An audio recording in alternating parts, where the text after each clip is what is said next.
Angibingelele nje kakhulu bonke abantu base South Africa bafowethu nodadewethu ikakhulukazi labo basemkhakheni wezenkolo.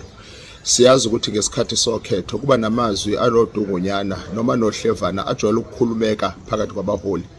Kodwa amazwi abalekile okufanele siwakhulume ukuthi abantu uma beyokhethweni ababe nawo umoya wokuthula, angabi nabantu abaqhatha impi abakhuluma izinkulumo ezodala ukuthi kuchitheke igazi. Inkulumo ethi uma thina singaphumelelanga kuyochitheka igazi, noma inkulumo ethi uma singaphumelelanga siyosola uIEC bese siyadlobongela. Akuzona inkulumo lezo okufanele sizikhulume. Asikhumbule ukuthi umuntu okhuluma inkulumo enjalo akacabangeni ifamily yakhe noma umndeni wakhe. Udlame silibonile eSouth Africa ngekhathi zodlame, saphinde salibona futhi nangesikhathi selooting. Kwashona noma kwafa abantu abaningi bakithi abamnyama ezigamekweni zodlame.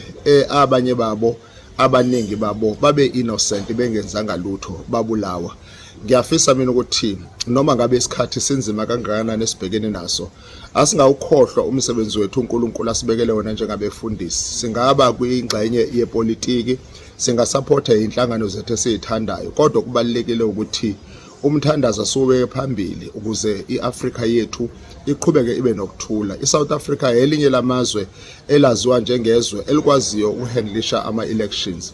Bafowethu nodadewethu, mina ngiyakhuthaza nje ukuthi noma nikuziphi inhlangano zenu enizikhethele zona, kodwa nikhumbule ukuthi emva kokhetho izwe lethu kufanele liqhubeke lisebenze njengezwe elikhululekile. Umthandazo wamasekuseni usho njalo ukuthi God bless Africa, guide her children, guide her rulers and give her peace. Sikhumbule ukuthi isisekelo sothando komunye nomunye isona siyokwazi ukuthi sibe nenqubela phambili ezweni lethu.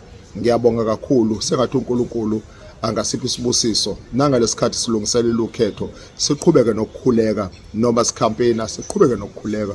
Ngiyabonga kakhulu bafowethu, uNkulunkulu akanibusise. God bless you.